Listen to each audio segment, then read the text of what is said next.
Welcome to TYT Sports. The NFL coaching carousel is in the fallout, I want to say. 7 teams with open head coaching jobs. J.R. Jackson in the end, Tracy Sandler from 49ers Fangirl, right? The that is me. 49ers blog. Going well? Going very well. Great. Everybody should be reading it and watching the videos. Well, please check it out. We'll make sure to leave links in the description box below. Jason Rubin also on the other end. Let's first take a look at the head coaching jobs available in the NFL, because there's a lot. 7 to be specific. We'll see that first card right now. Tampa Bay Buccaneers just fired Lovie Smith. New York Giants, Tom Coughlin resigned, although was likely going to be fired if he didn't do so. Cleveland Browns fired Mike Pettin just after Week 17. The Niners, Jim Tomsula had no chance, but we'll get to Tracy with that in a little bit. The Eagles let go of Chip Kelly before Week 17, and the Dolphins and Titans are dealing with interim coaches. The Dolphins' PC principal-looking South Park reference Dan Campbell is interviewing for the job, but so are others. And the Titans fired Ken Wisenhunt earlier in the year. Mike Mularkey took over as the interim coach, but they're also interviewing the vast list of candidates to replace him as well. We're going to begin with Monday, when Tom Coughlin had his press conference Monday or Tuesday earlier this week in regards to the Giants' head coaching position. So a lot happened. Eli cried. John Mara was maybe snubbed. We'll get to that as well. Let's take a look at that press conference. I have been the head coach at 2 Super Bowl press conferences. I've been the head coach at 2 AFC Championship conferences with an expansion team. I'm more nervous about this press conference than I've been about anything I've done. You know, I said yesterday that it was not a sad day for me or for us, for Judy, for my family. This is a little different situation today, because Judy and I, together a long time ago, we don't say goodbye. We just say next time. And that's really what I'm trying to convey here today as well. He can handle it all. He's done it before. He'll handle it again. He's extremely bright. He's extremely competitive. He's what you want a son to be made out of, because he thinks he's the reason. He's not the reason that I'm. Eli, it's not you. It's not you. It's us. We win, we lose together. Remember, when we lose, I lose. When we win, you guys win. That's the way it is. That's the game. I know what it is. I got the game. I got it. But what I would tell him, he's going to be right back in here in about 2 days, starting to work on next year, just like he always does. And that's never going to change. And God bless him for it. All right, Coach. We'll take a second to get reorganized here. So after the press conference, you can see that it looked like Tom Coughlin snubbed Giants owner John Mara. There's 2 tweets that disputed that case. One from Paul Schwartz of the New York Post. It looked as if Coughlin blew off John Mara's handshake. Tried this morning, not even a little bit. And then the next one from Art Stapleton, who was there at the press conference. For Coughlin dissed Mara conspirators. I'm told they were together upstairs after news conference, chatting, completely unaware of any, quote, shade. So, no, I don't think he had any part in dissing. Okay, so the 2 people who disputed, or at least dispelled the rumors, it's fine. I believe them. Even if I don't believe him, who cares? If he shaded him, he's not working for the organization anymore. He doesn't need to shake his hand. But, I guess it's the wording. He said, I'm told. There's no one between the 2 of them, Mara or Coughlin, that said, no, that didn't happen. Just say, one of them should come out and say it. Just that will actually quell whatever issues people may want to have with the situation. So, Jared, sources inside my own head, friends that I have way up in certain countries, say that J.R. Jackson is crazy. We don't have that element, but I'll find one. I can dig through the Twitter sphere. So the Giants likely to promote either offensive coordinator Ben McAdoo or defensive coordinator Steve Spagnuolo to the position. They're also interviewing a few other coaches. Seems likely to stay within the organization. That's all on the Giants. But let's move on to Tracy. Let's go to the 49ers. All right. Tom Jimsula. It looks like he didn't have a chance. You've been following this all year long. You've been following the 49ers for a very long time through your blog as well. So could you tell us a little bit more about Jim Tomsula, what happened there, and what you think is next for the Niners? Well, I think that the 49ers wanted to hire a guy. They had their issues with Harbaugh. He was a winning coach, but they felt they couldn't take it anymore. So they wanted to hire a guy that they liked, that they trusted, that everybody liked. And I think they truly thought that the players were going to play for him and it was going to be fine. He never had a chance because of all the retirements, because of all the people that left through free agency. Carlos Hyde gets injured week 1, even though I still don't think he would have had a chance. And it was never going to work. They look completely unprepared week after week. I've said this like a lot of times. It's not just that they were 5-11. They were never that good. A couple of those wins were lucky. There was a missed field goal by the Bears kicker. There was a Dan Quinn coaching decision that gave them 2 of those wins.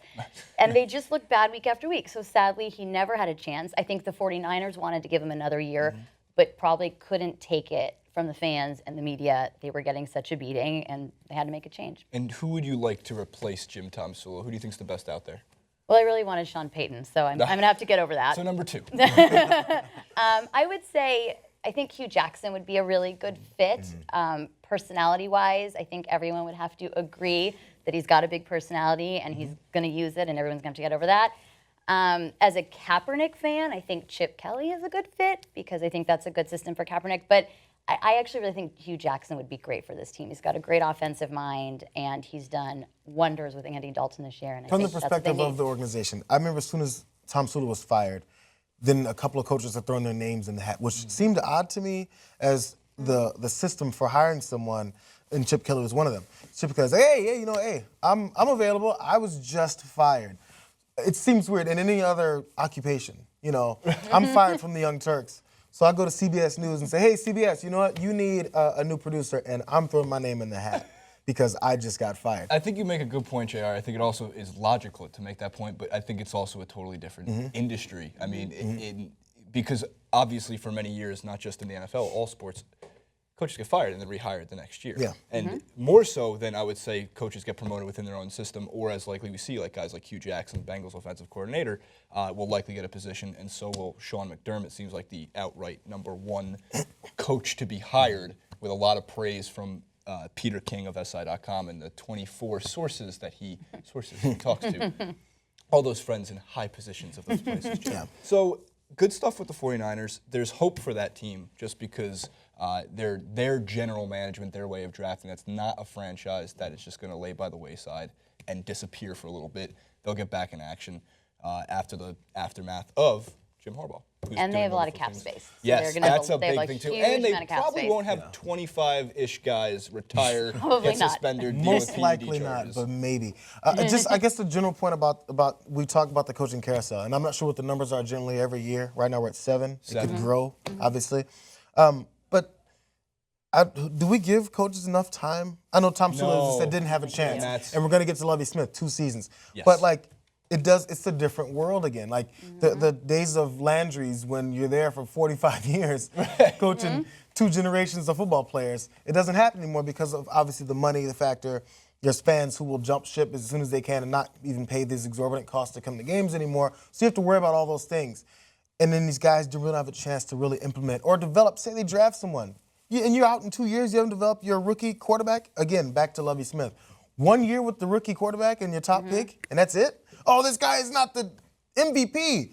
Get the coach out of here. There's a lot of things involved here. I'm happy you mentioned Lovie Smith because, one, let's hear from the players because they went to Twitter immediately. They were in mostly shock and disbelief that Lovie Smith was fired. So, Akeem Spence, well, I'll be damned, SMH. He moved forwards. There's even a few emojis in there. Daquan Bowers is very vocal. Damn, I hate that about Coach Lovie. Really thought he would be the guy to take the Buccaneers to the next level and continued to say 3 staffs in 5 years. Somebody has to be given more time for the formula to work. Jared Jackson, are you under the pen name Daquan Bowers? I was rooting for Lovie. Thought he changed the mindset. I believe there's 1 or 2 more, definitely from Quan Alexander. Alexander the Great, fantastic Twitter name, with the ghost emoji. And then Gerald McCoy, I don't know. So Lovie is perplexing, right? Because he was with and over the last 3, 4, 5, I think 5 years, 80 and 62. He's got a winning record. And he dealt with general management nightmares with the Bears, an organization that I pretty much would say is on the verge of being a dumpster fire. And then he went to the Bucs, which is already on fire. Yeah. The metaphorical dumpster was aflamed, right? And he gets Jameis Winston, and it looks like that offense is beginning to look like pieces of what may be a contender in 1.5 to 2 years. Not next year. They don't turn around and go 12-4. I don't think they go 12-4 without Lovie eventually in the equation. But what did open up the path for that is that it seems like management did not want to risk losing Dirk Cutter, who seems like to be the number 1 replacement for Lovie and become the head coach. Do you guys think that was worth it in the end? Do you think it should have been Lovie, let Cutter go, or should we just give this guy a chance after 24 months of being fired? 24 months and just getting fired, sorry. I think they're taking a big risk. I think you have a guy who he's won 8 games in 2 years. Is that right? No. Is that right? They were 5-11 this year, right? And they were 3-13 last year. Games, you got right. 8 games in 2 years. Yeah, I know what's up. But they won 2 games last year, which means they won 6 games this year. I mean, there's an improvement. Right. So they're improving. They have a rookie quarterback who steadily improved as the season went on. You have a team that clearly liked playing for him, and I think they've made a mistake. We have, we're an instant gratification society, and that is going into professional sports. And it's been 2 years, and I don't know what Tampa Bay thought was going to happen this year. They weren't going to the playoffs, and I think they've made a mistake. I really do. Maybe I'll be wrong. Maybe Dirk Cutter is going to be a great head coach, but I think they've made a mistake. And I think as an organization, this is how organizations stay bad. By constant turnover and change in this way. And we're seeing it with a lot of different teams. You have to find a middle ground now. How much things have changed. Again, you have to worry about the fans, I mentioned earlier. But you do have to worry about these players. These guys are human beings, and they play a certain way for certain guys. We saw the press conference with Coughlin and Eli. Eli's balling. So there's relationships that coaches have with players, and you have to understand that, and you have to also understand the way that the fans relate to your team. Yeah, you have to worry about both, not just one side, but we're too busy worried about the money side of it. And now if this doesn't work, whoever they end up coming in with, that's going to make you look even worse. Yeah, and now you have to scramble again. Oh, we messed up, now we got to fire the next guy in 2 years. Right, so it's a big gamble, and they do have Jameis Winston, who, as you mentioned, Tracy, did get better as the season went on. Mike Evans is a legitimate threat in that offense. Safarian Jenkins is a legitimate threat in that offense, but they might lose Doug Martin, who had a 1,400 rushing yard season after a couple of injury-battled seasons, or injury-plagued seasons. So there's going to be even more changes, obviously, with the offseason coming around and the draft coming up.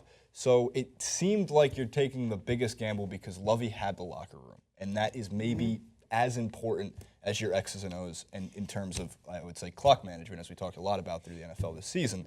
So, and especially with Chip Kelly, because Chip Kelly, to transition over to there, never had the locker room, never really had the management behind him after he wanted to take the keys to the car and really do everything with that team. It didn't work. Granted, we talked a little bit before about him maybe going to the 49ers. I know, just got fired. Should he get hired? I look at it with Chip Kelly, and I think, it's experience. Maybe he learned something. And if you do learn from those mistakes, Chip Kelly obviously proved at the college level he was a very good coach. Can he do that at the NFL level, or will he go back home? We'll have more from Craig Bernback, one of our contributors who is up in Portland, and he talked a little bit about Chip Kelly and the Eagles. Hey, we're going to talk Chip Kelly. I'm going to tell you why Chip Kelly should go back to college. I'm going to tell you why the Eagles were right to fire Chip Kelly, even though he hadn't even finished 3 seasons at the helm of the Eagles. The reason why he got fired is he wasn't successful. People here in Oregon think he got, a bum deal. He didn't have enough time. And then a meddling owner came in and decided, no, not going to wait. I've got no patience. I'm going to fire you. So thank you, Craig. As always, you can check out more of Craig at burnbacksalwaysright.com. We'll leave also the description, next to Tracy's description, for her 49ers fan blog as well. There were 3 more teams that needed to be discussed, but, the Browns, the Dolphins, the Titans, they need help. They need a lot of help. Mike Pettin and the Browns was fired after going 10-22 over the last 2 years. Not surprising there. Who knows? I think Johnny Football should coach. So the Dolphins and Titans, again, interim coaches Dan Campbell and Mike Mularkey interviewing for the positions. We don't know what's going to happen. Real quick, the list of candidates that were included amongst others. Sean McDermott, Hugh Jackson, Josh McDaniels, the Patriots offensive coordinator, are up there. Of course, Ben McAdoo and Steve Spagnuolo from the Giants, Adam Gass, the Bears offensive coordinator, Terrell Austin, Doug Marrone are just a few of the names you're going to start hearing. There's a lot of jobs to be filled. Likely, 7 or 8 of the names you've heard will be filling those positions. Do they have like a Green Wednesday? Black Mondays, everyone gets fired. They have like a Green Wednesdays and everyone gets hired on that day. Well, we'll see what happens. Everybody make sure to check out J.R. Jackson at J.R. Jackson on Twitter. You can see him on the main show as well. It's the Young Turks. Make sure to check out at 49ers Fangirl right on Twitter. And make sure to also go over to the 49ers Fangirl blog. There's podcasts there. There's a lot of great content, especially if you're a San Francisco 49ers fan or if you just like to learn about the San Francisco 49ers. Tracy's got you covered. Make sure to check out at TYT Sports on Twitter as well. Super Bowl party coming around the corner. Lots of content in the clip. Comment below with where you think all of these head coaches are going. And we'll see you next time.